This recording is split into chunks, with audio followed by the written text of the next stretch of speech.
شوہر کو 5 جملے بولنے والی بیوی پر قبر کا عذاب کیا ہوگا، قبر کا منظر کیا ہوگا، آج یہ تمام تفصیلات آپ کے ساتھ شیئر کروں گی۔ اعوذ باللہ من الشیطان الرجیم، بسم اللہ الرحمن الرحیم۔ شروع کرتی ہوں اللہ کے بابرکت نام سے جو بڑا مہربان اور نہایت رحم فرمانے والا ہے۔ لاکھوں کروڑوں درود و سلام ہو کملی والے آقا محمد مصطفیٰ صلی اللہ علیہ وآلہ وسلم پر، جو خاتم النبیین ہیں، جو خاتم المرسلین ہیں، جن کے بعد نہ کوئی نبی ہے نہ رسول ہے۔ لاکھوں کروڑوں درود و سلام ہوں اہل بیت پر۔ السلام علیکم ورحمۃ اللہ وبرکاتہ۔ آپ دیکھ رہے ہیں میرا یوٹیوب چینل قرآنی ولاگ۔ اللہ والو، آج کی ویڈیو میں شوہر کو 5 جملے بولنے والی عورت کو قبر میں کون کون سا عذاب نازل ہوگا، یا وہ بیوی جو اپنے شوہر کو یہ 5 جملے بولتی ہے جو میں ابھی آپ لوگوں کو بتانے والی ہوں، تو اس کی قبر میں اس پر کون سا عذاب نازل ہوتا ہے، وہ کس طرح کے عذاب میں مبتلا ہوگی۔ وہ جملے کون کون سے ہیں؟ اللہ والو، اللہ رب العزت نے میاں بیوی کو ایک دوسرے کے لیے راحت اور سکون کا ذریعہ بنایا ہے، انہیں ایک دوسرے کا لباس بنایا ہے۔ جس طرح انسان لباس میں بالکل محفوظ رہتا ہے، اسی طرح اچھے نیک اور دیندار جوڑے ازواجی رشتے میں محفوظ رہتے ہیں، ایک دوسرے کا لباس ہونے کی وجہ سے ایک دوسرے کی خامیوں کو چھپا لیتے ہیں۔ اے میری اسلامی بہنوں، کبھی بھی اپنے شوہر کو یہ 5 جملے مت بولنا۔ اگر اپنے شوہر کو یہ 5 جملے بولو گی تو یاد رکھنا تم قبر میں 5 عذابوں کی مستحق بن جاؤ گی، تم اللہ کے عذاب کا نشانہ بنو گی۔ اللہ والو، یہ 5 جملے کون سے ہیں یہ بتانے سے پہلے میں آپ لوگوں کو ایک چھوٹا سا واقعہ سنانا چاہتی ہوں۔ یہ واقعہ سننے کے بعد آپ اس واقعہ سے عبرت حاصل کریں گے اور کبھی بھی وہ گناہ نہیں کریں گے جو اس عورت نے کیے تھے۔ اللہ والو، بنی اسرائیل میں ایک خوبصورت عورت رہتی تھی، لڑکی تھی، کنواری لڑکی، ابھی شادی نہیں ہوئی تھی اس کی، بہت ہی زیادہ خوبصورت تھی، حسین و جمیل تھی۔ اللہ رب العزت نے اس کو بہت زیادہ حسن و جمال سے نواز رکھا تھا۔ جس قدر وہ خوبصورت تھی اس سے کہیں زیادہ وہ خوب سیرت بھی تھی، نیک سیرت تھی، اللہ رب العزت کی ہر وقت عبادت میں مصروف رہتی، دن کو روزہ رکھتی، پوری پوری رات قیام کرتی تھی، وہ ہر وقت اللہ کے حضور سجدے میں رہتی، اور اس کی عبادت اور ریاضت کا عالم یہ تھا کہ اس کی ہر ایک دعا قبول ہو جاتی۔ اس کی نیکوکاری کے چرچے پورے علاقے میں پھیلے ہوئے تھے، اور دور دراز کے علاقوں سے لوگ اس کے پاس اپنی حاجات کے لیے دعا کروانے آتے تھے۔ مزے کی بات تو یہ ہے کہ وہ جب بھی ہاتھ دعا کے لیے بلند کرتی تو اللہ رب العزت فوراً اس کی دعا کو قبول فرما لیتے، اس کی کوئی بھی دعا کبھی بھی رد نہیں ہوئی تھی۔ جس کے اچھے نصیب کے لیے دعا کرتی، اللہ رب العزت اس کا نصیب اچھا کر دیتے۔ جس کے لیے اولاد نرینہ کی دعا کرتی، اللہ رب العزت اس کی خالی جھولی کو بھر دیتے، بیٹوں سے نواز دیتے۔ اللہ والو، اسی علاقے کے ایک امیر شخص رہتا تھا جس کے پاس بہت زیادہ مال و دولت تھا۔ اللہ رب العزت نے خوبصورتی کے ساتھ ساتھ اسے بہت زیادہ مال و دولت سے بھی نواز رکھا تھا، اس کے پاس رزق اور مال و دولت کی کوئی کمی نہ تھی۔ جتنا وہ امیر تھا اتنا وہ خوبصورت بھی تھا، اس سے کہیں زیادہ وہ نیک دل انسان تھا، کسی چیز کا تکبر نہیں تھا، اس کو مال و دولت کا گھمنڈ نہیں تھا۔ اس طرح ایک مرتبہ وہ امیر شخص کہیں سے گزر رہا تھا کہ راستے میں جاتے ہوئے اس کی نظر اس خوبصورت لڑکی کے چہرے پر پڑی۔ جیسے ہی اس نے لڑکی کا خوبصورت چہرہ دیکھا، دیکھتے ہی دیکھتے وہ اس پر فرفتہ ہو گیا۔ اب ہر وقت اس لڑکی سے شادی کرنے کے لیے بےتاب رہنے لگا۔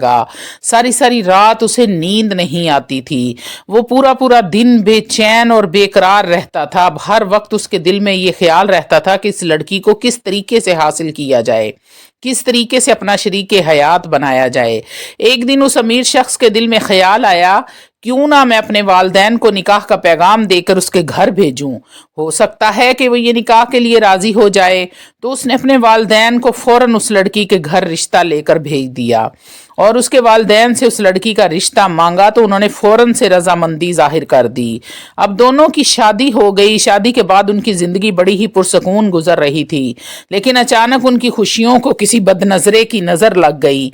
हुआ कुछ यूं कि उस लड़की को कोई मोहलक बीमारी लग गई, जिसको हम आम जुबान में कैंसर बोलते हैं।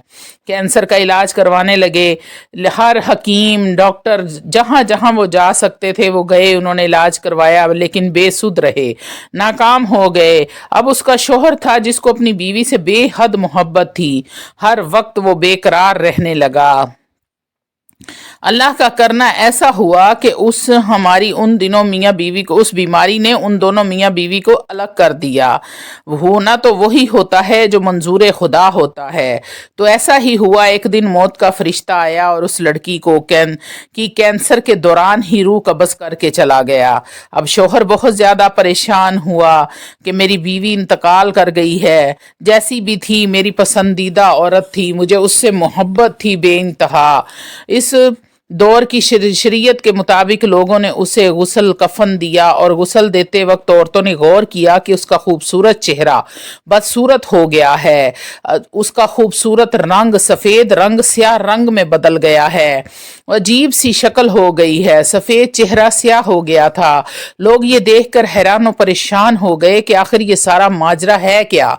उनके जहन में एक ही सवाल बार बार गर्दिश कर रहा था कि ये लड़की तो बहुत ज़्यादा नेकोकार थी, परहेजगार थी, फिर इसका चेहरा स्याह क्यों हो रहा है। सब लोग इस्तगफार करने लगे। अल्लाह वालो, जैसे ही उसके अजीज़ो अकारब ने मैयत को कंधे पर उठाया, उनको ऐसे महसूस हो रहा था जैसे उन्होंने किसी औरत की नहीं, मैयत को नहीं, बल्कि किसी भारी और वजनी पत्थर को उठाया हुआ है।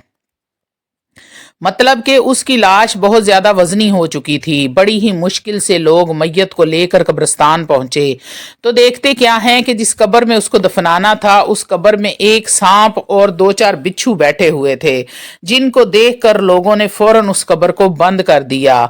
अब जैसे ही दूसरी कब्र खोदी तो लोगों की आंखें फटी की फटी रह गईं कि वही सांप और बिच्छू जो पहली कब्र में मौजूद थे वही इस कब्र में भी मौजूद हैं।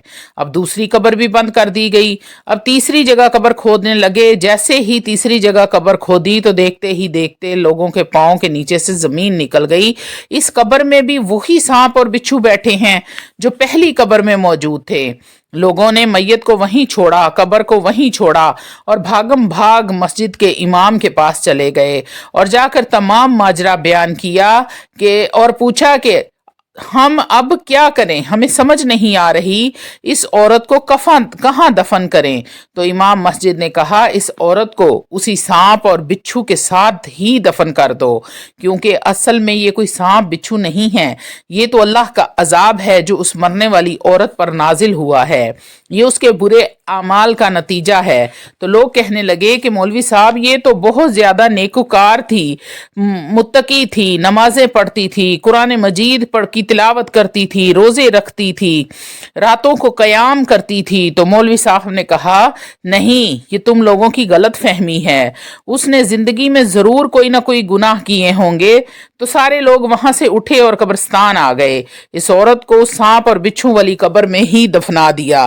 तदफीन करते वक्त जैसे ही एक शख्स उसकी कब्र के अंदर उतरा उसे दफनाने के लिए, तो लहद में उतारने के लिए, तो कब्र के अंदर इस कदर तपश थी, इतनी गर्मी थी कि उस शख्स के पांव जल गए, इतने पांव जल गए कि जलकर राख हो गए। लोगों ने जल्दी से उसे ऊपर की तरफ खींचा और कब्र से बाहर निकाल लिया। अब वो शख्स माजूर हो गया, चलने फिरने से कासिर हो गया।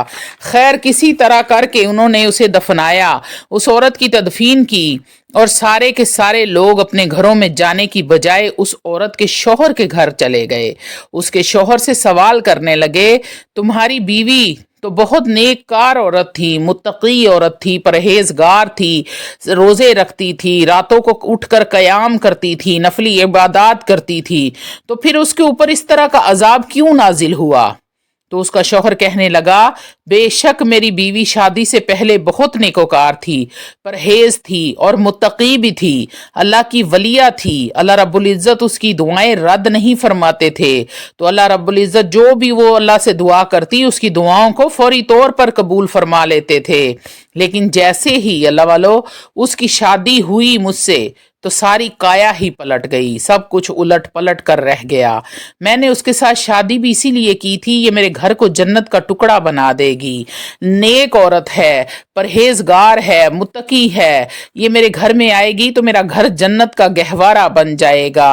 मेरे घर में अगर मैं भी कोई गुनाह करूंगा तो ये मुझे भी नेकी के रास्ते पर चलाएगी, खुद भी नेक है और मुझे भी नेक बना देगी। तो अल्लाह वालों वो कहने लगा, उसका शौहर कहने लगा, लेकिन मैं नादान था, मुझे क्या पता था कि इससे बड़ा गुनाहगार तो कोई है ही नहीं।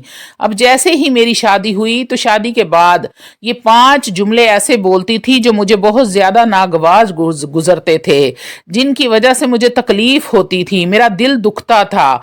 मैं हमेशा परेशान रहता था कि या अल्लाह ये कैसे अल्फाज बोलती है, अपने मुंह से ये क्या अदा करती है। लेकिन ये औरत कभी भी उन 5 जुमलों से बाज नहीं आती थी। मैंने 1000 बार उसे समझाया, उसे रोका टोका, लेकिन वो इन हरकत से बाज नहीं आती थी। मैं उसकी कोई भी खामी लोगों के सामने जाहिर नहीं करना चाहता था, लेकिन आज अल्लाह रब्बुल इज़्ज़त ने ये सारा मंजर आप लोगों को दिखा दिया। खुदारा अपनी औरतों से कहना कि कभी भी अपने शोहरों को ये 5 जुमले ना कहें। अल्लाह वालों फिर उसका शौहर कहने लगा, मेरी बीवी जो बहुत नेक औरत थी, मुझे सबसे पहला जुमला वो जो बोलती थी जिससे मुझे बेहद तकलीफ होती थी, मैं तड़प कर रह जाता था, वो ये था कि वो अपने हुस्न पर नाज करती थी, अपने हुस्न पर, जवानी पर बहुत ज्यादा इतराती थी, मेरे सामने गरूर करती थी, तकब्बुर करती थी और मुझे कहती थी कि अपनी शक्ल देखो, जानवरों से भी बदतर तुम्हारी शक्ल है, मैं देखो कितनी खूबसूरत हूँ और जवान भी हूँ। तो उसका ये जुमला मुझे बड़ी अजियत देता था, बड़ी तकलीफ देता था। अल्लाह वालों दूसरा जुमला जो उसके शौहर ने कहा, जो मुझे बहुत तकलीफ देता था, जब भी मैं अपनी बीवी से कहता कि मेरा फलां काम कर दो, जाहिरी बात है वो मेरी बीवी थी, मेरे निकाह में थी और मेरा हर काम उस पर फर्ज था, तो मैं जब भी उसे कोई काम करने को कहता तो आगे से जबान दराजी करती और कहती कि खुद कर लो, मैं तुम्हारी मुलाजमा नहीं हूँ, ना तुम्हारे माँ बाप की मुलाजमा हूँ। अल्लाह वालों तीसरा जुमला वो जो कहती थी वो क्या था? वो जुमला ये था कि मेरी बीवी मेरे वालिदैन को गालियां देती थी, बस जुबानी करती थी और कहती थी कि लानत हो तुम्हारे वालिदैन पर जिन्होंने तुम्हें पैदा किया, वो भी मेरे लिए। अल्लाह वालों तो ये जुमला मेरे दिल को चीर देता था और मेरा दिल फट कर रह जाता था कि ये मेरे वालिदैन को गालियां निकाल रही है, ये मुझ पर लान तान करती है। तो अल्लाह वालों लान तान तो किसी पर भी करने की इजाज़त अल्लाह ने नहीं दी है। तो हम अपने शौहर को अगर अल्लाह ने सजदे का हुक्म देता तो अल्लाह रब्बुल इज़्ज़त अपने शौहर को सजदा करने का औरत को हुक्म देता। तो अल्लाह वालों ये इस कदर बदतमीजी करना और ये दिल चीर देने वाले जुमले बोलना किस कदर अल्लाह रब्बुल इज़्ज़त को नागवार होगा। चौथा जुमला जो वो औरत कहती थी, जब भी मैं अपनी बीवी से इजहार मोहब्बत करता, उसका शौहर कहता है कि जब भी मैं अपनी बीवी से इजहार मोहब्बत करता कि तुम मेरी लाडली बीवी हो, तुम मेरी पसंदीदा औरत हो, तो वो आगे से कहती हाँ हाँ मेरी ही किस्मत फूटी थी जो मेरी तुम जैसे निकम्मे से शादी हो गई, निकम्मे से हड हराम से मेरा निकाह हो गया, तुमसे शादी करके तो मेरी जिंदगी ही खराब हो गई है। पांचवा जुमला जो वो बोलती वो मेरे दिल को काट कर रख देता। उसका शौहर कहता है कि जब भी मैं उसे कहता कि क्या तुम मुझसे मोहब्बत करती हो, तो वो कहती कि मैं तुझसे मोहब्बत करने से बेहतर है किसी कुत्ते से मोहब्बत कर लूं। अस्तगफिरुल्लाह। अल्लाह वालों ये किस कदर घटिया अल्फाज हैं और इस तरह की औरतें अल्लाह ने जहन्नुम इन्हीं औरतों से भरना है। आपने हर जगह पे हर मुसलमान को ये पता होगा, ये हदीस हर बंदे ने पढ़ी होगी, सुनी होगी कि जहन्नुम में सबसे ज्यादा तादाद उन औरतों की होगी जो अपने शौहर से नाफरमानी करती हैं, अपने शौहर के साथ इस तरह का रवैया रखती हैं تو اللہ والا وہ کہتی کہ میں کسی جانور سے محبت کر لوں، میں کسی کتے سے محبت کر لوں گی، لیکن تم سے کبھی بھی محبت نہیں کر سکتی۔ یہ مجھے جانوروں سے بھی بدتر کہتی، لیکن جو شوہر کو متنفر کر دیتے ہیں، جس کی وجہ سے اللہ رب العزت عورت پر اتنا بڑا عذاب نازل کیا کہ اس کی ایک جگہ قبر کھودی تو اس میں بھی سانپ اور بچھو تھے،